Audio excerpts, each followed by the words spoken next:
తాను చనిపోయి మరికొంతమంది ప్రాణాలు నిలబెట్టింది ఓ ప్రాణదాత. అవయవ దానంతో ఇతర ప్రాణాలను కాపాడింది. కాలేయం, మూత్రపిండాలు మరియు కార్నియాస్ను దానం చేయడంతో ఇతర ప్రాణాలు బ్రతికాయి.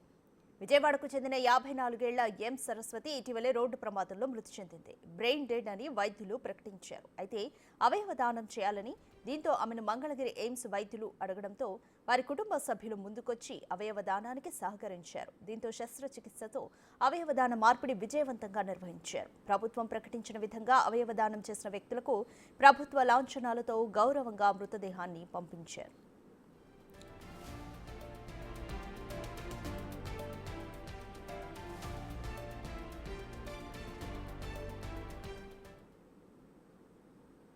ముత్యాల సరస్వతి అని విజయవాడకు చెందిన మహిళ అన్ఫార్చునేట్ గా 14 ఫిబ్రవరి రోజు ఒక రోడ్ యాక్సిడెంట్ ప్రమాదంలో తీవ్రంగా గాయమయ్యారు. 15 ఫిబ్రవరి ఎయిమ్స్ కి తెచ్చి జాయిన్ చేయడం జరిగింది. అప్పటి నుంచి కూడా చాలా క్రిటికల్ కండిషన్ లో వెంటిలేటర్ మీద ఉన్నారు. అయితే నిన్న అంటే 18 ఫిబ్రవరి రోజు కమిటీ ద్వారా ఆవిడని బ్రెయిన్ డెడ్ గా డిక్లేర్ చేశారు. అప్పుడు వాళ్ళ కుటుంబ సభ్యులు అలాగే ఎయిమ్స్ అడ్మినిస్ట్రేషన్ వాళ్ళు, డాక్టర్స్ కూడా చాలా కౌన్సిలింగ్ ఇవ్వడంతో వాళ్ళ ఫ్యామిలీ ఆవిడ అవయవాలని దానం చేయాలి అని నిర్ణయించుకున్నారు.